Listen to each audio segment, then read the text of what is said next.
Les antibiotiques, ça n'est pas automatique. Si vous habitez en France, vous avez dû entendre cette formule des centaines de fois. Elle alerte sur les risques d'une prise trop importante de ces médicaments, les antibiotiques qui luttent contre les infections bactériennes. Et pour cause, la résistance aux antibiotiques est un problème de santé publique et pas seulement en France. Des milliers de patients sont confrontés chaque année à l'impasse thérapeutique. C'est une enquête signée Juliette Lacharnay pour le Focus ce matin. Les traitements antibiotiques, Caroline Lemaire connaît bien. Il y a 22 ans, après une fracture du pied, elle contracte un staphylocoque doré lors de son passage à l'hôpital, une bactérie ultra résistante. Cette esthéticienne subit alors des traitements lourds et en garde aujourd'hui les séquelles. Là, effectivement, on voit des résistances à certains antibiotiques, à certaines familles d'antibiotiques. Je vais dire, sur 22 ans, j'ai dû en prendre pendant 5-6 ans au moins. Parce qu'à chaque fois que j'allais à l'hôpital, on me remettait une antibiothérapie assez poussée. Donc je prenais énormément d'antibiotiques. Donc des fois, ça pouvait durer 2 ans, 3 ans. Et entre deux, on m'en donnait entre deux pour pas que ça se réveille. Donc au bout d'un moment, mon corps a dit stop, c'est tout, stop. Une consommation excessive dangereuse pour l'homme, car au contact de ces médicaments, les bactéries développent des mécanismes de résistance et se transforment en superbactéries contre lesquelles les traitements classiques deviennent alors inefficaces. Face à l'urgence, l'Organisation mondiale de la santé s'est emparée du dossier. De plus en plus de bactéries commencent à échapper aux antibiotiques qu'on a maintenant. C'est de plus en plus difficile d'en développer d'autres. Et donc, si on ne fait rien, on va se retrouver à l'échelle de quelques années ou quelques dizaines d'années avec des maladies infectieuses que jusqu'à présent on pouvait éliminer, donc on pouvait guérir les gens, dans une situation où ces maladies seront incurables. Un phénomène amplifié par de mauvaises pratiques, avec une utilisation massive et répétée à titre préventif dans les élevages, mais aussi chez l'homme.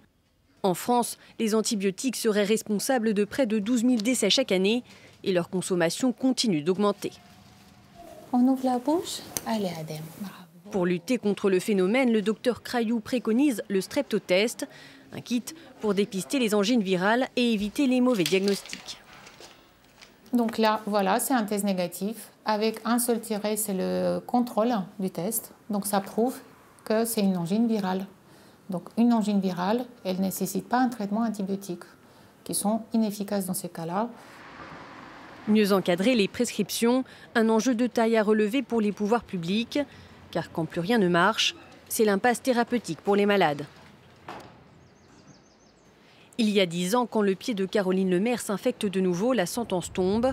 Résistance, hypersensibilité à certains médicaments, pour elle, les antibiotiques ne sont plus une option.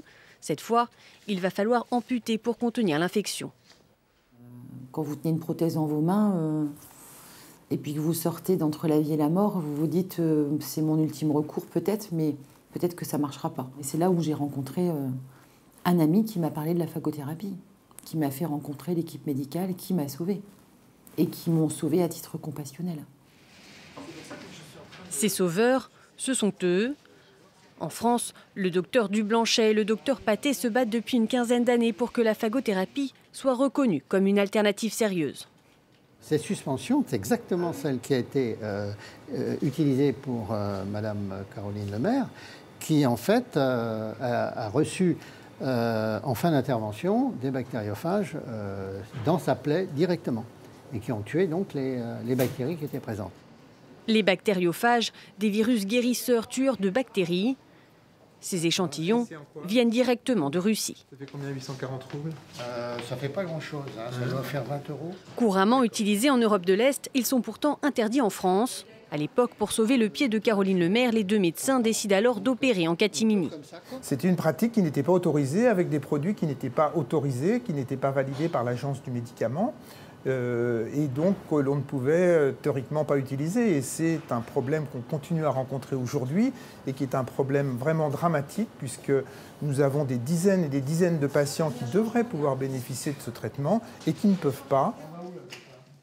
Un blocage administratif et juridique des autorités sanitaires d'une part, mais aussi un traitement bon marché non brevetable et qui intéresse donc peu les industriels. L'Union européenne pourrait cependant renouer avec cette ancienne pratique. Il y a 5 ans, elle lance pour 3,8 millions d'euros le projet Phagoburn dans plusieurs hôpitaux européens, en Belgique, mais aussi en France, comme ici à l'hôpital militaire de Bercy, en banlieue parisienne. Le but, tester dans le cadre d'essais cliniques l'efficacité de la phagothérapie sur les grands brûlés, des patients particulièrement à risque. Comme notre problème, c'est de prévenir et de traiter les infections chez les patients, lorsqu'on est confronté à une bactérie multirésistante, ça veut dire qu'on se retrouve avec un choix d'antibiotiques très limité et potentiellement l'obligation d'utiliser des antibiotiques toxiques pour les patients. Et la phagothérapie serait une belle perspective en ce sens. La question, c'est est-ce que cette approche prometteuse en laboratoire tient ses promesses en clinique ? Des résultats actuellement en cours d'analyse en laboratoire. À terme, la phagothérapie pourrait permettre au docteur Leclerc de disposer d'une arme supplémentaire, car il ne s'agit pas d'abandonner les antibiotiques, bien au contraire. Alors, traitement combiné ou simple alternative, la recherche continue, mais le temps presse. Une étude britannique publiée en 2016 affirme que les superbactéries pourraient tuer jusqu'à 10 millions de personnes à l'horizon 2050, soit autant que le cancer.